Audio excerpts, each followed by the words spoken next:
Auzubillahiminash-shaytanir-rajeem. Bismillahir-rahmanir-rahim. Dear students of ICOM Part 2nd, I tried my best to run Zoom and to uh, give a lecture on Zoom, but you have not joined yet. So by video, I am giving you a lecture on commercial geography subject. तिजारती geography पर आपको lecture दे रहा हूँ, तो कोशिश करें कि आप जूम पर आ जाएं और जूम को ज्वाइन करें, उसको रन करें। आपको टाइम मैंने दिया है डेली 10 o'clock, 10 बजे से जो है वो आपने इसको ज्वाइन करना है और अपना अकाउंट बनाएं जूम के ऊपर। फिर उसमें ज्वाइन मीटिंग में जाएंगे, वहाँ पर आप मैंने जो आपको लिंक भेजा है, आईडी भेजी है और लिंक भेजा है, उसको आईडी को लिखेंगे या लिंक को क्लिक करेंगे तो आप जो है वो ऑनलाइन आ जाएंगे। इस लिहाज से जो है आपका जूम अकाउंट होना ज़रूरी है। उसके बाद ऑनलाइन तमाम स्टूडेंट्स जो है वो आ जाएंगे। जिन स्टूडेंट्स ने अभी तक मुझे अपने टेलीफोन नंबर्स नहीं भेजे हैं, वो फौरी तौर पर या दूसरे स्टूडेंट्स जो हैं वो मुझे उनके फ़ोन नंबर, सेल नंबर जो है वो सेंड करें, ताकि उनको भी ग्रुप में ज्वाइन किया जाए, उनको इंटीमेट किया जाए कि the online classes are going on, so please join us. आज का हमारा क्लास में हमने जहाँ तक पढ़ा था वो हमारे पास मिनरल्स का टॉपिक चल रहा था। मिनरल्स में हमने लोहे तक पढ़ा था कि अबाउट द आयरन, और आज का हमारा टॉपिक है गोल्ड से मुतलिक। माइंस में दो किस्म की माइंस हमारे पास होती हैं मेन। नंबर एक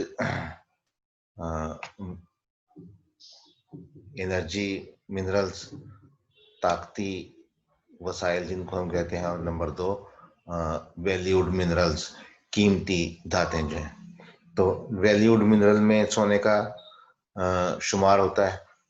सोना जो है बहुत सारी चीज़ों में हमें इस्तेमाल करते हैं, ख़ास तौर पर बड़े शरीर में सोने को जो है वो ख़वातीन जेवरात के तौर पर इस्तेमाल करते हैं, मर्द भी इस्तेमाल करते हैं, लेकिन ख़वातीन बहुत ज़्यादा इस्तेमाल करती हैं। तो हमारे यहाँ सोने का रिवाज जो है वो जेवरात के तौर पर इस्तेमाल करने का है। उस लिहाज से हम देखें तो वो कहता है कि कदीम दौर से सोना जो है वो जेवरात और करेंसी के तौर पर इस्तेमाल होता चला आ रहा है। तो उस लिहाज से सोने को रिजर्व मनी के तौर पर भी इस्तेमाल किया जाता है। तो इस लिहाज से एक मुनफरद किस्म का हमारा इस मिनरल से वाबस्तगी है। दुनिया में महफूज ज़खायर सोने के जो हैं वो तकरीबन 100 बिलियन किलोग्राम्स का अंदाज़ा लगाया गया है, जिसमें से 15 से 20% सोना जो है वो महफूज ज़खायर के तौर पर और दूसरी धातों चांदी और जस्त वगैरह के साथ बाय प्रोडक्ट यानी रिसोर्सेज के तौर पर इस्तेमाल होता है। तो दुनिया के 93 कंट्रीज जो हैं वो सोना निकाल रहे हैं, एक्सट्रैक्ट कर रहे हैं कानों से, और सोने के सबसे ज़्यादा ज़खायर जो हैं वो जनूबी अफ्रीका में है 40% के तौर पर। अप टू 40% जो है वो जनूबी अफ्रीका में गोल्ड के ज़खायर हैं, और बाकी जो है तमाम दुनिया में। तो सोने के इस्तेमाल से मुतलिक जो तारीख़ हमें बताती है वो ये है कि आदमी 3000 साल कबल मसीह से सोने को इस्तेमाल करता चला आ रहा है। इस सोने को कीमती धात के तौर पर, सोने को करेंसी के तौर पर इस्तेमाल किया जाता रहा है। वो कहता है कि सोने की कान सबसे पहले जो है वो तुर्की और अफ्रीकी ममालिक में जो है वो एक्सट्रैक्ट की गई थी, खोदी गई थी, और 2000 कबल मसीह जो है वो मिस्र में, सऊदी अरब, तुर्की और चीन में सोने का बाकायदा इस्तेमाल शुरू हुआ था, और इराक में उर के मकाम और बादशाहों के मकबरों से मिलने वाले जो निशानात हैं, जो सोने के मुख्तलिफ सिक्के और मुख्तलिफ चीज़ें बनी हुई हैं, उनमें हम देखते हैं कि 3000 साल से जो है वो सोने का इस्तेमाल हो रहा है। इसके बाद सोने का इस्तेमाल कहाँ कहाँ पर होता है?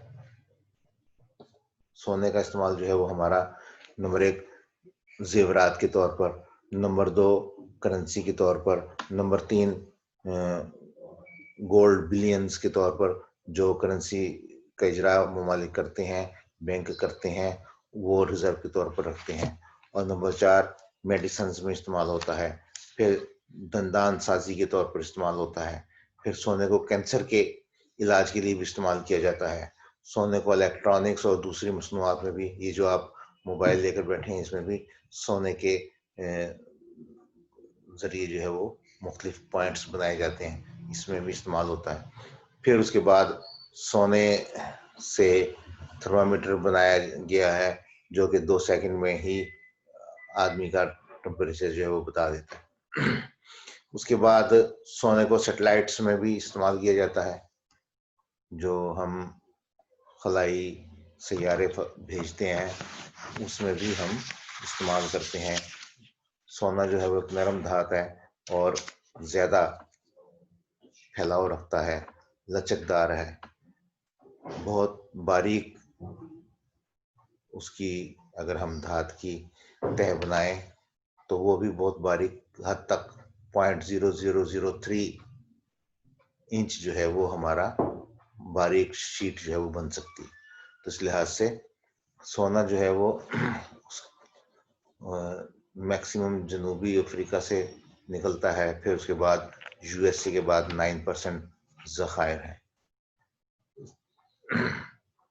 दुनिया में 2011 में के आदाद शुमार के मुताबिक सोने की सालाना पैदावार जो है वो 2592 मेट्रिक टन है। सोना गो के 93 कंट्रीज से निकाला जाता है, लेकिन 13 ममालिक जो है वो इसमें अहम मकाम रखते हैं। वो कौन कौन से हैं? नंबर 1 चाइना, नंबर 2 रियासत मुत्तहिदा America USA, number 3 Russian Federation, number 4 Australia, number 5 Peru, number 5 जनूबी अफ्रीका, नंबर 6 पेरू और नंबर 7 पे Canada, number 8 Indonesia, number 9 Ghana Africa का मुल्क है, number 10 Uzbekistan, number 11 Papua New Guinea और number 12 Brazil and number 13 Chile. ये 13 ममालिक जो हैं वो सोने को एक्सट्रैक्ट करने में, सोने को बनाने में, सोने को गोल्ड तक पहुंचाने में एक अहम मकाम रखते हैं। और उस लिहाज से सोना जो है वो हमारा सबसे कीमती तरीन धात है, इस्तेमाल होती है सोना हमारा। इसमें जितनी मालूमात थी उसमें हमने इसको शेयर करने की कोशिश की है।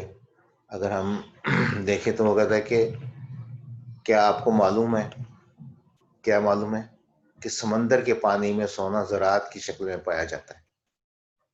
समंदर में सोने की मिकदार का अंदाजा 9 बिलियन मैट्रिक टन तक लगाया गया है, जो जमीन पर पाए जाने वाले सोने की मिकदार से बहुत ज्यादा है। लेकिन चूंकि इससे इसको एक्सट्रैक्ट करने, इसको हासिल करने की लागत बहुत ज्यादा है, लिहाजा हम उस पर काम नहीं करते। अब मैंने आपको बताया कि हम पढ़ रहे हैं, we are studying commercial geography. Commercial geography का मतलब यह है कि ऐसा ज्योग्राफिया जो कि हमारी इकोनॉमिक एक्टिविटीज में काम आए। तो कमर्शलिज्म हमारा यहाँ पर मेन पॉइंट है। उस लिहाज से जो चीज़ हमें कम लागत में पड़ेगी वही हम उसको बनाएंगे, इस्तेमाल करेंगे या हासिल करेंगे।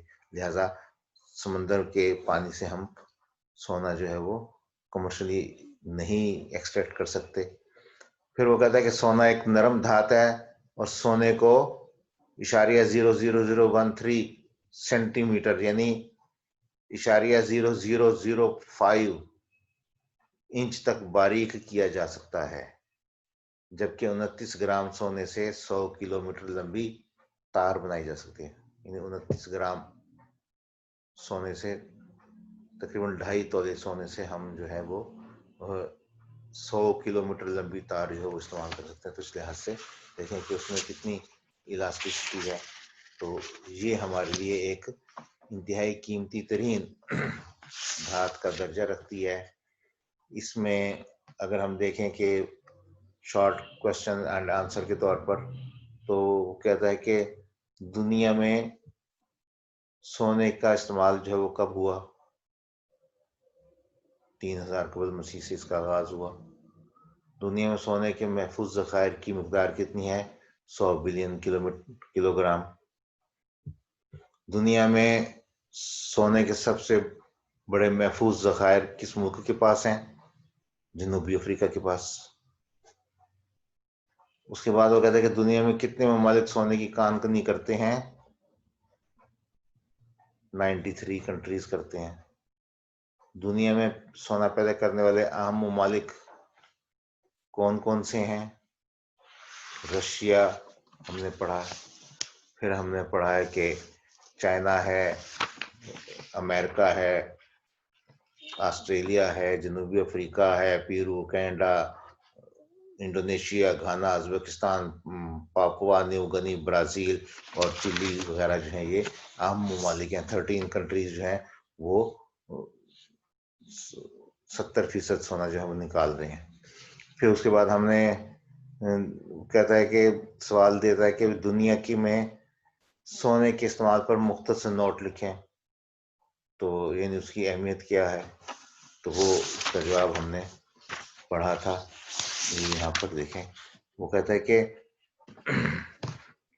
सोने की कानकनी और उसे मसनूआत तैयार करना नहायत आसान है क्योंकि ये एक नरम धात है। सोने को तिब्बी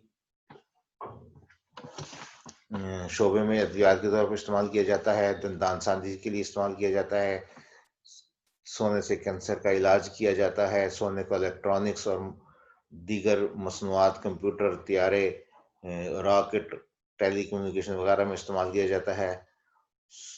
उसके बाद वो कहता है कि सोने को जो है वो उससे थर्मामीटर भी, जदीद थर्मामीटर भी बनाया गया है। सोने को जो है वो सैटेलाइट्स में भी इस्तेमाल किया जाता है और सोने को बतौर फूड फ्रेशनेस सेंसर के तौर पर भी इस्तेमाल किया जाता है। तो अलगाज़ी के तमाम जो हमारे शोबे हैं, सोने का इस्तेमाल कहीं ना कहीं इसका मौजूद है, हिकमत है, वो भी उसमें भी हम सोने को इस्तेमाल करते हैं। तो नेक्स्ट क्वेश्चन वो कहता है कि दुनिया में सोने की सबसे बड़ी 2 अहम कानें किस मुल्क में हैं? चाइना और जनूबी अफ्रीका में। उसके बाद वो कहते हैं दुनिया में सोने की पैदावार में कौन सा मुल्क सरे फहरिस्त है? दुनिया की सोने की पैदावार में, सोने के जखायर में तो जनूबी अफ्रीका है, सोने की पैदावार यानी जहां से सोना, खालिद सोना तैयार हो गया था, वो क्या है? चाइना। फिर वो कहता है कि दुनिया में सोना बरामद करने वाले अहम ममालिक कौन कौन से हैं? यही अभी हमने जो पढ़े हैं, चाइना, यूएसए, जनूबी Africa, Russian Federation, Canada, Indonesia, उसके बाद चिली, ब्राज़ील जो है ये हमारे अहम कंट्रीज हैं। तो ये हमारा आज का सोने से मुतल्लिक टॉपिक था। इससे नेक्स्ट चैप्टर जो है वो हमारा यूरेनियम से मुतल्लिक है। यूरेनियम इंतहाई कीमती धात है। यूरेनियम से हम तवानाई हासिल करते हैं, हम इससे असला भी बनाते हैं, एटम हम जो है वो यूरेनियम से बनता है। तो यूरेनियम एक ताबकारी धात है जो कि जोहरी तवानाई के हसूल के लिए हासिल होती है। अब ये देखें, इस वक्त अहमद नवाज की कॉल जो है वो आ रही है, ज्वाइन द रूम।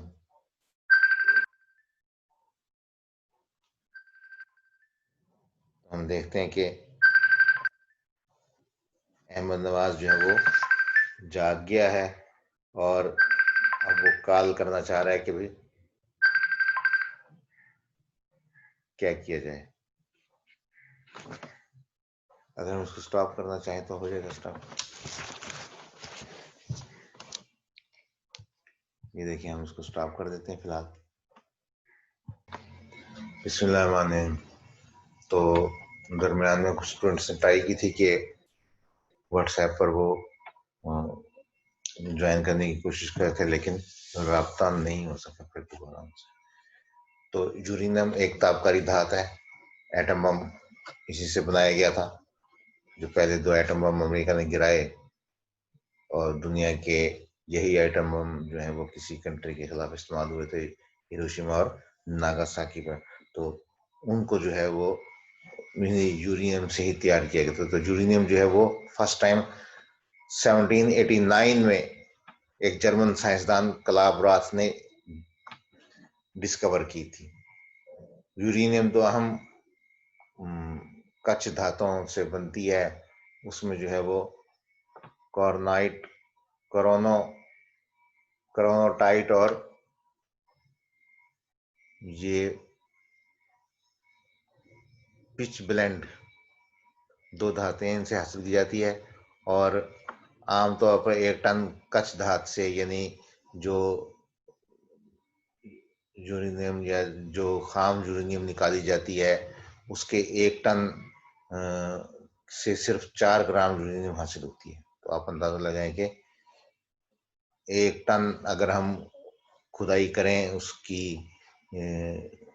कान में, तो जो वो कचरा और मिट्टी वगैरह निकलेगी, उससे ओनली 4 ग्राम यूरेनियम जो है वो हासिल होगी। तो यूरेनियम के जोहरी वजन के लिहाज से 3 इकसाम है: uranium 238, uranium 235 and uranium 234।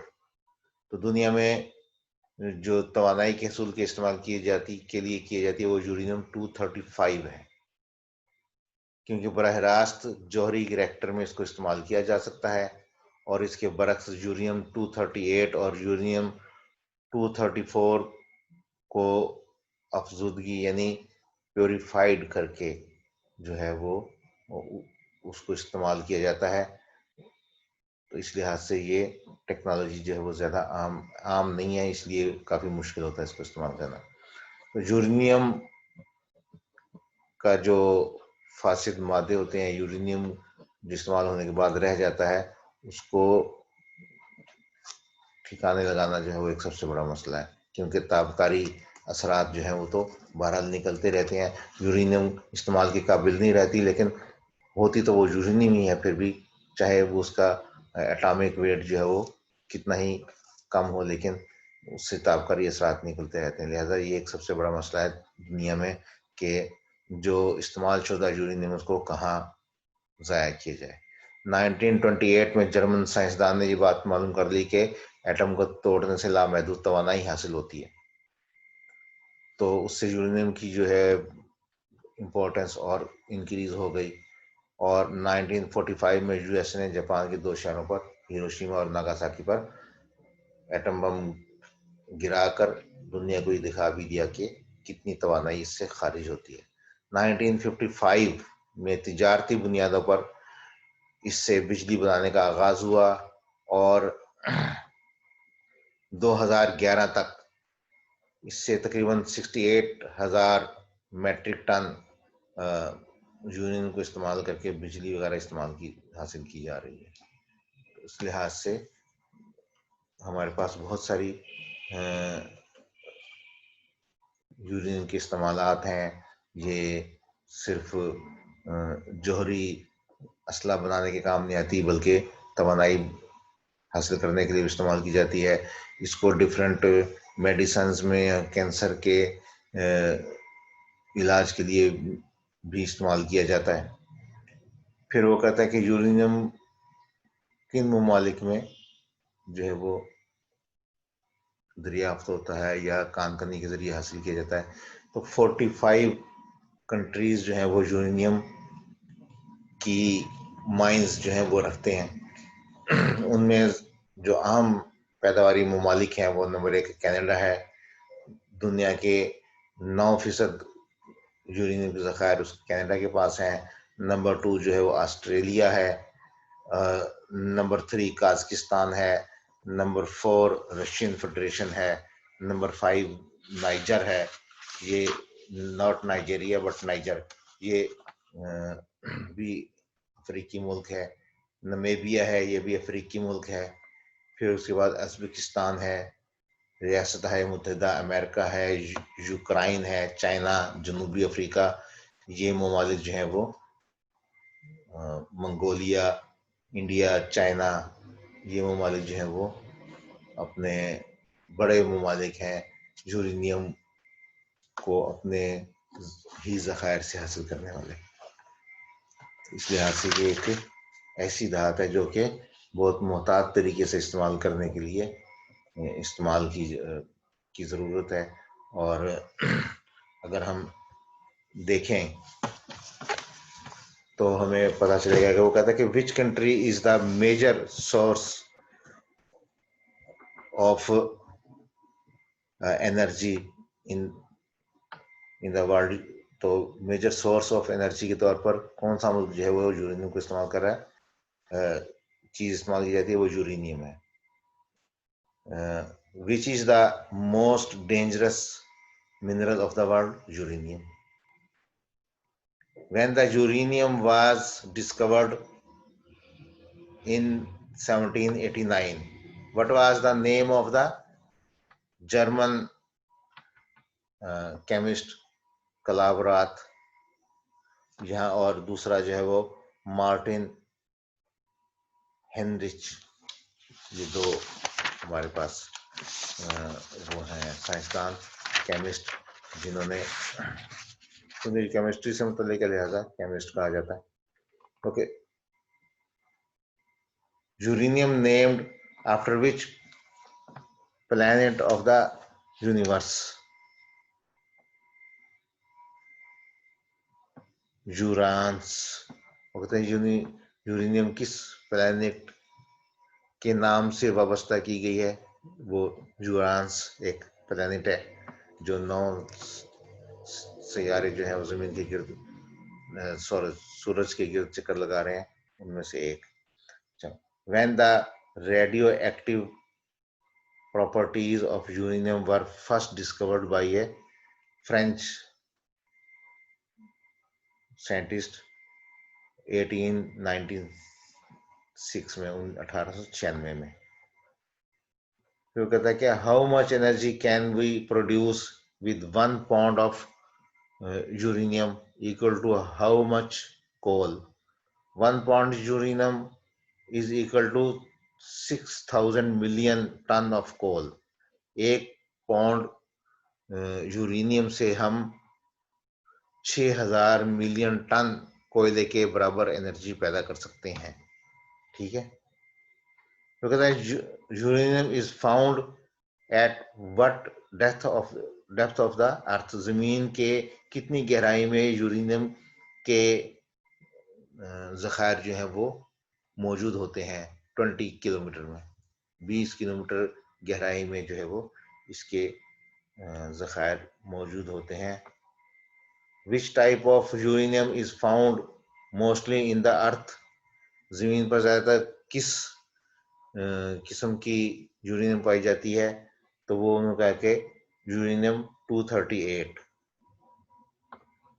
Which type of uranium is mostly used in the world? और दुनिया में इस्तेमाल कौन सी होती है? 235। तो ये जो 238 234 है, इसको हम 235 बनाते हैं और फिर उसको इस्तेमाल करते हैं। When the production of atomic energy begins? Atomic energy की पैदावार जो कब से शुरू हुई? 1955 से। वो कहता है क्या how much estimated uranium deposits are in the Australia? 51,700 metric tons जो ऑस्ट्रेलिया में पाए जाते हैं ज़खायर। तो इस लिहाज से which country is the largest producer of the uranium? Canada. ये यूरेनियम से मतलब कुछ मालूमात थी, इनको आपने जो ये शॉर्ट आंसर्स हैं याद करने हैं, लिखने हैं, और उस लिहाज से आपने इसको मज़ीद स्टडी करनी है अपनी बुक्स में। और जो आपको मैंने नोट्स दिए हुए हैं शॉर्ट आंसर्स के, उसमें देखना है और उसको पढ़ना है, रीड करना है, और बाद में इंशाल्लाह इसका टेस्ट भी लेंगे। ठीक है, इसके साथ ही आपसे इसके साथ इजाज़त के अपना ख्याल रखें, कोरोना से बचाव के तमाम SOPs को इस्तेमाल करें और अपनी और अपने घर वालों की सेहत का ख्याल रखते हुए स्टडी को जारी रखें। ओके, अल्लाह हाफिज। और जूम पर अपने आप को तैयार रखें।